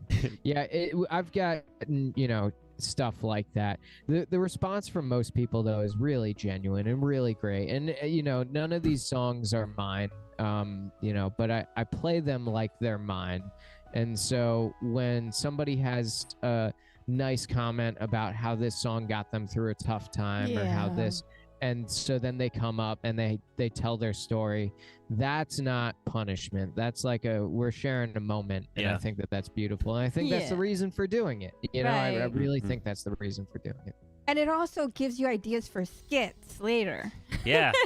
They're all from experience. Right. I'm not pulling this stuff out of thin air. This is stuff that has literally happened to me in one way or another. It's funny because like we have our experiences as drummers, right? She has her experiences as a female lead singer. Yeah. And we're doing all the stuff ourselves. So I'm in the merch booth and I'm like selling and stuff like that. And there's always that guy that comes in like half drunk. He's like, "So, what you got going on here?" and then when we're unsetting and putting everything in the car, and then they see we're talking. He's like, "Yeah, babe, yeah, all right, we almost out. We're almost out." And then he leaves, and then he comes back. Sneaks his way back in. Hey. So yeah, Sidles. like, do you have like a Facebook or where can I? And it's like, and I'm trying to tell him, yeah, we're gonna play this other show and this and this and that. But it's a little creepy, yeah. And then but then I'm like, yeah, and I'm kind of telling him like, are we ready to go? Because there's like two other guys we leave coming, now? and they're there for obviously another reason. But yeah, that's the female point of view with the drunk guys. Yeah, that's a tough. I was in a band, world. and then the whole story of them comes about, and they're like, "That's great! Oh, that's awesome!" And you want to be nice and kind, but at the same time, you know what they're doing. Yeah, that's a tough world for a female lead singer to walk in, and for us guys playing drums, we're very much at the back recesses of most people's minds, like, oh, that was a guy playing drums. But when you're the front person and you're the person singing and you're the person really interacting with everybody, that's where it gets a little dicey. I hear you. Yeah. But thankfully, I'm always pushing him towards them. I'm like, "Oh, did you see the set? Crazy drummer, right? I'm lucky, right?" And then we just start like talking about music, and I'm like trying shift to the attention. yeah, I do that too. There's ways, but we do laugh about it later. But we should make skits, really. We do. I love yours. When did you start saying, "Okay, let me do this"? Because it's so fun to see that too, that aspect. The skits you're talking about? Yeah, yours, the ones you post on YouTube, especially those. Yeah, so all of that kind of stemmed from realizing that nobody cared about being a good drummer. Like, everybody's a good drummer, everybody can play. And I would post these like, "Hey, you should try out this, paradiddle thing, or you should try this thing out," or whatever. And it was just not doing well. As soon as I started realizing I could maybe throw some comedy in with this stuff, that's when it started to really take off. And then it started to take off even more when it was just like straight comedy. And I'm like, I don't want to do this, but if it's going to help me get out there a bit more, then I will. And I do enjoy it. It's not like a thing where I'm like, I gotta come up with a skit today. They usually just like, I'm just sitting around, I'm like, ooh, that would be funny, I should touch on that, or oh, that would be a great thing to make a joke of, or whatever. And I think not everybody's a drummer, right? So if you can reach more people through comedy, that's that's worldwide. Everybody can laugh at a funny situation. Yeah, you have to be humorous because that's part of being a musician is the humor and the experiences, the good, the bad, the wow, that shit happened. Do you script it? Yeah, very poorly, but it'll be like I have an idea, I'll write a little script of some kind for it, and I'll say, I want this guy to say this thing, or this joke would be funny here, and it's all like, I'm a big Seinfeld fan, so Me too. it's my favorite show, and I take those sort of things that they do, how they approach a punch, or how they approach like what caps off a scene to make that scene the last laugh of it. Like Curb also, right? Like yeah, Curb or Arrested Development. I'm a big comedy guy. I don't watch anything serious. I really don't, and it just bums me out. So I'll watch comedy mostly, and I think that I pull a little bit from that in order to say, all right, this moment will be funny here, and this will be funny because of this. So it is scripted, but the ideas kind of just, they work themselves out for the most part. I want to go back to your bunking situation. Yeah. You're fascinated with this bunk. I am, because have you ever seen, I don't know if you've seen like this YouTube channel where they do like tours of like bands, Oh, right? yeah, The yeah, band like bunks. the Bus Invaders. Yeah, You yeah. wasn't one of them. I saw one that you did a long time ago, but it was like it was funny, right? It was in a van, and I saw that one. I That went was through all your I stupid. deep dive. I appreciate the deep dive. Yes. But that was something stupid that me and my brother made. We had this van that we were traveling in for our band, and I'm like, wouldn't it be funny if we made like a joke about me living in this thing? Cribs. And so Yeah. it was MTV Cribs, but it was for our van. Yes, that's what the we did. one I saw. Yeah, but sorry, what was your question about the bunk? So having to do like a bunk tour, right? Do you do anything like fancy with your bunk? Do you put like lights, or do you LED get lights what and kind of stuff? I'll show yeah? you. Homey. What kind of Um, customization do you put into your bunk? There's not much. I've got like my blankets and stuff behind me, pillow, nice little view of those dumpsters there. Oh, If we okay. take this around, The bunk tour. He's got a nice little TV there with His fan. fan. I've got my fan because this thing can still get hot in the summer, and then a little caddy for all my stuff like sunglasses and wallet and whatever, and then a little TV.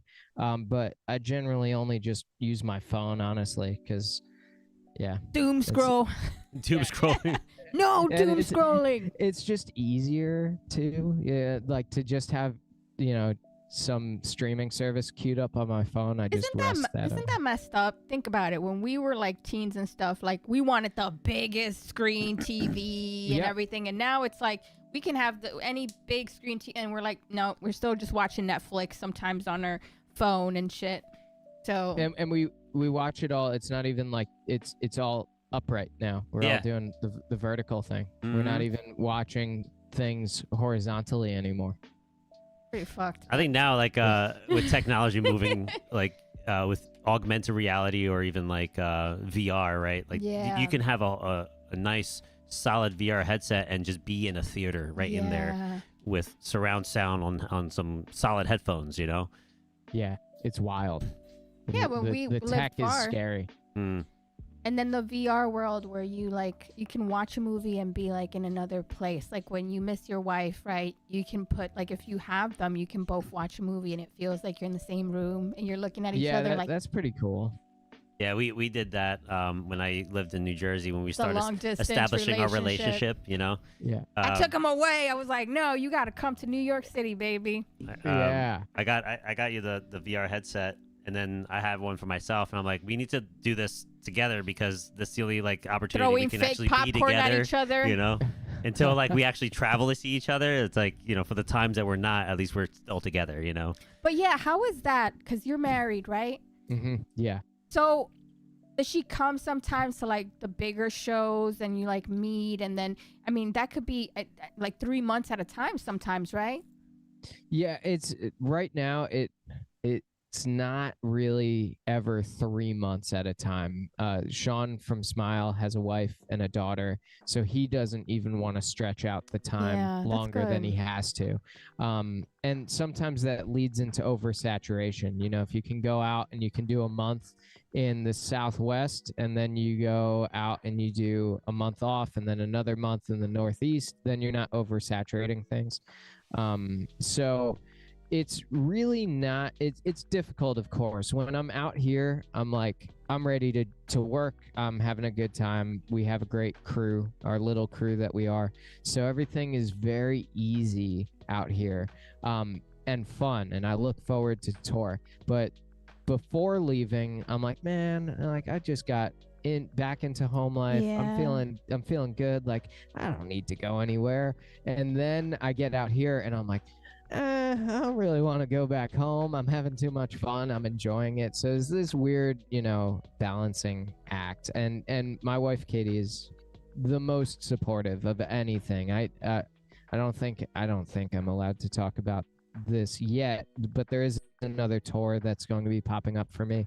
And I called her this morning because I just got the call this morning myself, and I'm like, can you believe that I'm going to be doing this at the end of March? Yeah. And so I'm like, can you believe this? And she was more excited for me than she was to go, all right, well, now I'm not seeing you for all of March. Like I'm going to be home for a week, out for 2, home for a week, out for 2. She's incredible. I don't have to know her like that to know she's incredible, because a supportive partner when you're a musician, I mean, we're lucky that we do this together, but it's like, I mean, we've both been in relationships where it's the opposite. And being in a relationship with someone that is like, they're more excited for you, and it's like, oh shit, like it's happening to them too, because they're excited to see you shine. That's your girl, that's your wife, that's the one that, you know, you can always support each other, you know. That's beautiful. I love seeing that. She's super supportive from when I started touring. Like she just knew it was what I had to do. And teaching is nice and gigging locally is nice, but to go out and live this is a dream. That is the, you know, I really don't want to leave this life with any regrets of any kind, and to say, well, I really wish that I would have just said yes to that one opportunity. And I want it to be, I did everything. I tried everything. It all happened fairly quick. And who knows where it's going to end up. But I'm glad that I've made it at least to whatever this is. As beautifully said. Zach says, triple addiction van. Yeah, he remembers. That was our band. We were called Triple Addiction, me and my brothers. And so Zach, there's a video somewhere. Are we gonna show any videos? Because we were gonna show a video of, I think we just started talking so much. Yeah. I mean, it's all good. I have one flowing. video here. It's Tantric full set uncut. The Rail, Fort Worth, Texas, July 6, 2024. And I spotted you in the crowd here in the beginning. I'm like, hey, there he is. That's funny. Yeah, I mean, it's up to you guys if you want to show any videos. Honestly, or you want to show his funny clips. Which one do you want to show to showcase? It doesn't matter to me. Funny stuff is funny. You know, it's usually shorter. Just like, anyway, I'm like you too, because I feel like life is so serious sometimes when we try to pick movies to watch. Right? I always go like, I like funny. I like laughing. That's the best feeling. Laughing. Yeah, we try to find some comedy stuff. Yeah. Or anything with aliens and like weird stuff. Are you a fan of aliens? I like Black Mirror and stuff like that. Like I never got into Black Mirror, but I do like the Twilight Zone, like just old school Twilight Zone. I think that's it's awesome. Check this out. Oh, we're really deep diving, honey. Triple. Oh, wait. Hold it. Triple addiction. Yeah. Wow. Yeah. So right there, you can see our Twitch streaming that we were doing, and that's kind of where everything went away. We called it the Family Table Podcast because obviously brothers. Yeah. So that's when we were streaming. We would throw these up on YouTube. And I don't know where any of the music is, and honestly, I haven't logged into that in so long. And then that's what we're talking about. That's the MTV Cribs video that we did on a whim. was We're really going back. really 2006. Triple Addiction presents.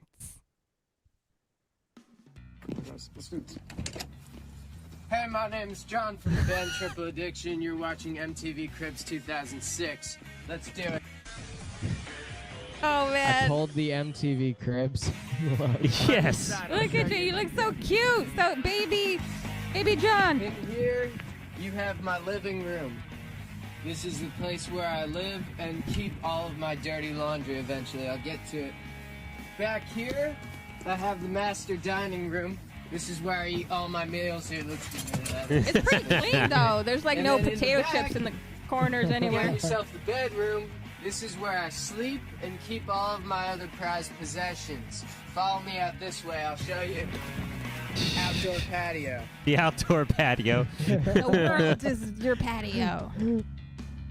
We used, I think it was iMovie, like one So of the this older right here is a iMovies. 1987 on the Dodge Mac Ram Mini. mobile home. And dude, that Best thing about it is that it 1987 gets 8 miles to Dodge. Gallon City and 11 Tried and miles It true, actually though. did get 8 miles to the Gallon Perfect City. for Jeez. any home user. This van On is diesel? pretty much It wasn't diesel, but and cash and small business loans.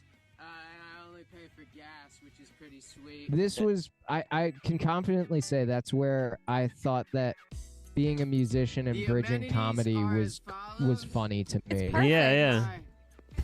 Playmate coolers. Oh yeah. Ew, I remember this part. Toilet comes standard with It's my toilet. adjustable handle with a 12 by 5 It's too inside clean that to be- holds It's really everything. clean. Yeah, and the funny thing is, I never Gotta noticed keep that. the Like no bathroom potato, clean. no potato chips or anything on the floor. We did. My brother Chris kept that thing With clean. today's day Yeah. and age in 2006, I gotta keep up with the ever-changing technology. We have every form of communication possible: dial-up internet and email. AOL. I need to keep I don't up even with think the that exists technology anymore, right? of When- today's No. current state. So I've found a way to supply myself with infinite power. Infinite power. You just loop through it. one power strip That's of the hilarious. sun. That's hilarious. You guys really thought about the details on this Over one. here you will This was find my this was some of my best work, and I gotta say it's only gotten worse. So In the best way. grill in French is grill. The grill. Yeah, Oh. so there is one funny. In hindsight, like I'm watching this back, going, I haven't watched this in forever, and it's kind of funny, but there is one like really funny part in this. I watch a lot of Seinfeld. I don't know where it is. Oh yeah, Ah! Seinfeld, of course. Kramer, you're Kramer. Where's the TV? And I go, well. But I didn't have a TV's in my TV, so the joke was I just watched the reruns in my head. So incorrigible, Kramer. So like, Which is your favorite Seinfeld episode? Oh gosh, that's tough. I'll know, go with, right? Like the junior mint when they get the mint lodged in that guy that's being operated on. I think that's funny. Yeah, that's one of the funniest ones. Nice. We got halfway through the video. If you guys want to watch the rest of it, Yeah. YouTube it. The part Go after there, so subscribe. there was some kid like scootering in that parking lot, and so I got him on camera, and I put this like, it was like a cover that I did of some Danzig song or whatever. Oh, I think I found And- it. The little section there. Hold on, I'll show it. Skateboard, right? Yeah, Yeah. so I'm Beach like Street showing how to skateboard. skateboard, but I can't skateboard, and so we put that in there of like, so freaking stupid. Let's see. Yeah, so my World War II peace treaty skate. Yeah, This scooter guy. it's just Tank 10, right? And that's just a random kid. I tried to be a skater girl back in the day too. It is couldn't not do easy. it. Ah, right here. You see this? A pebble. That's my whole trick. Damn it! It's all your fault. That's so good. wow, that takes me back. I Oh my love gosh. it. You see, that was unexpected. Yeah, very unexpected. I haven't watched that in so long. Is So it long. weird to sometimes watch yourself over, like when you look Oh back? yeah. We were just talking about that. It is, right? Yeah, like from when I started touring till now, to watch it back, I'm like, whoa, like a lot has changed. It hasn't felt that long, but a lot has changed. Yeah. So, being a triplet, did you and your brothers pull pranks like crazy with other people? Like, Were you identical twins? No, Or no, we're very fraternal, so you could tell us apart super Aw. easy. We couldn't get away with anything, so we didn't. We weren't like the pranking type either. We were just kind of like, Good boys. yeah, Catholic raised good guys, and so we were just, Aw. that was just kind of our thing. So yeah, we're not into pranks, but I'm still close with both my brothers. Like, we're still the best of friends, and we still love every that. time I'm home, we're hanging out. So yeah. I have two brothers, so I'm in the middle. So I love going to either one of them whenever I need any advice, and it's like we're super close. And then he has twin brothers, not triplets, but twin brothers, but they don't look alike either. yeah, they're fraternal. Mm-hmm. Yeah. Yeah, that's always fun. Imagine having, wow. I always wanted like twins, or I always thought it was cool if I had a twin. Like you could just, you can take a test for me if you're better at math or something.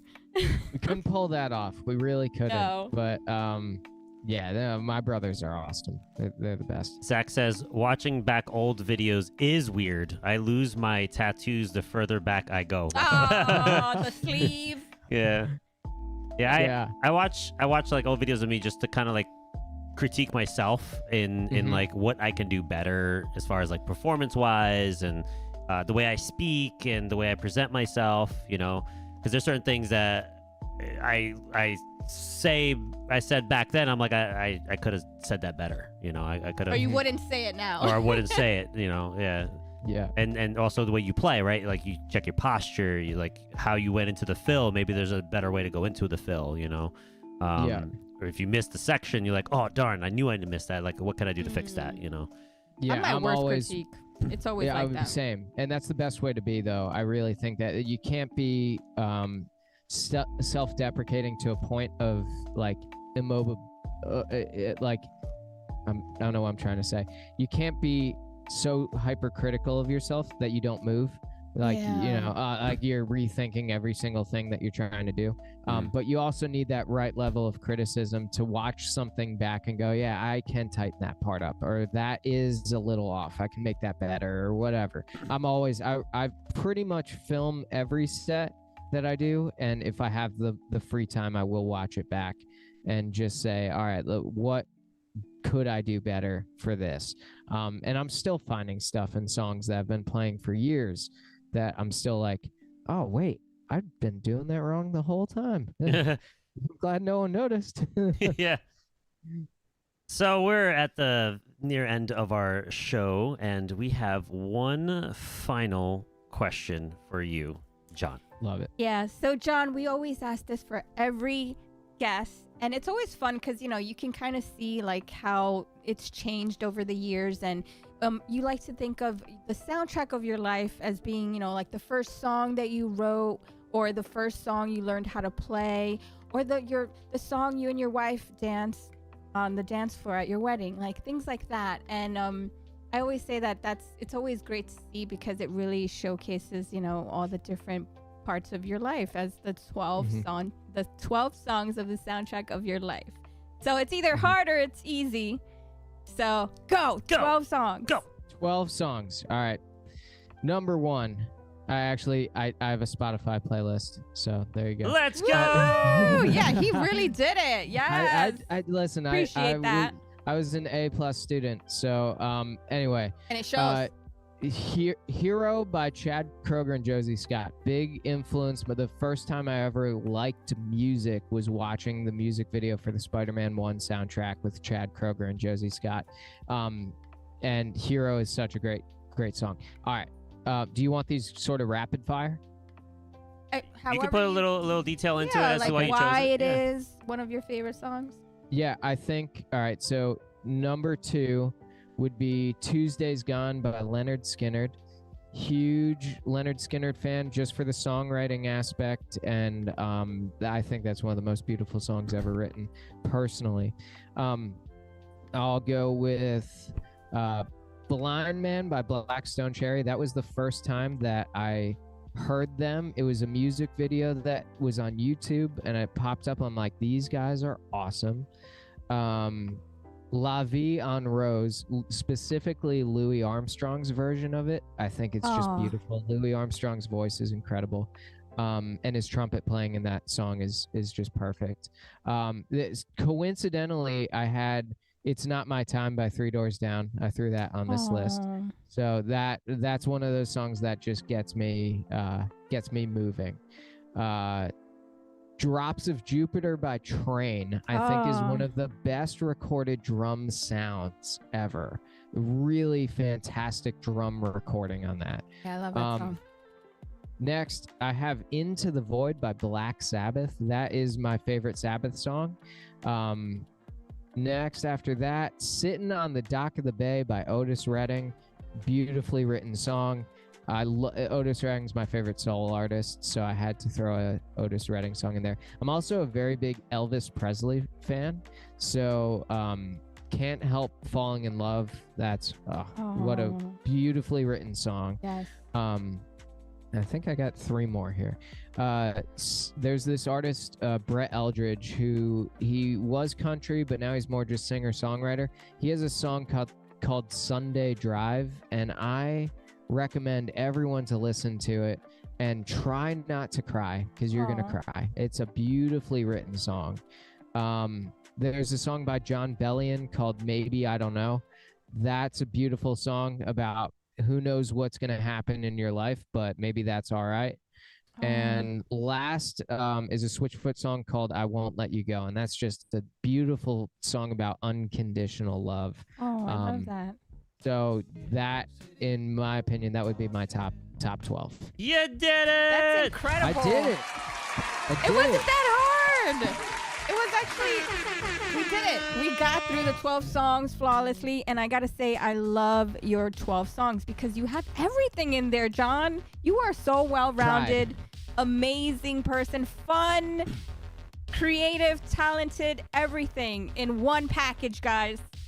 And of course, handsome. Thank you. I gotta say that. Thank you. You're very kind. Way too kind. So you have a show tomorrow. Where's that at? Yeah, it's in Austin, Texas at Come and Take It Live in Austin. So we roll from this, and then the rest of the run runs through the Midwest, and then over towards the East Coast, like the Carolinas and stuff. Wow. Is there any other bands on the bill with you? Yeah, there's Primer 55 is out with us. And then there's a band actually from New York called Makes My Blood Dance. I don't know if you guys have heard of them, but either way, they're out with us too. So it's the 3 of us rolling around. You guys, Smile Empty Soul is on tour right now, so go check them out. Jon Loree, thank you so much for giving us this time and space. Time is one of the most precious things in life that you can give to us. And I got to thank you, and I really hope that you have an amazing rest of your tour. And yeah, who knows? If you ever come to New York City, you already know, look us up. We are here, and we would love to see you also perform live. Yes. In any of your ventures. I know you're going on tour after that in March with Billy, right? Yep, with Billy, yep. That's going to be amazing too. So wish you the best of luck with everything. You're amazing. And of course, guys, always check out the replay if you just tuned in. It's going to be awesome. We're going to have this a week from today on YouTube. And Spotify. And Spotify now. So if you're listening in, and make sure you're following Jon on all of his adventures. Follow him on his socials. You're on Instagram and anywhere else that they should look into? Instagram and Facebook mostly, yeah. Instagram and Facebook. Make sure you're following Jon for all of his updates. If you have students and if you have children and maybe adults that wants to learn how to play drums, Never too late. look up Jon for education behind drums and get them going. So thanks again, everyone. Much appreciated. Hope to see you guys next week on our next show with Dean Gordon, who is the luthier for Dean Gordon Guitars, which is amazing, beautiful Gorgeous guitars. We've seen some of their stuff on NAMM, on some of the NAMM videos, and we were like, "Ooh, those are beautiful. We gotta Oh my get God, these guys that on." aviation inspired one. Yeah. That silver one. Oh, So nice. drool. So we'll have him on next week, Sunday, same time, same place. Tune in, YenYorkCity live on YouTube and Twitch. We hope to see you there. John, safe travels. Appreciate Thank you guys. Appreciate it. I'll see you in the next stream. Bye, everyone. Good night.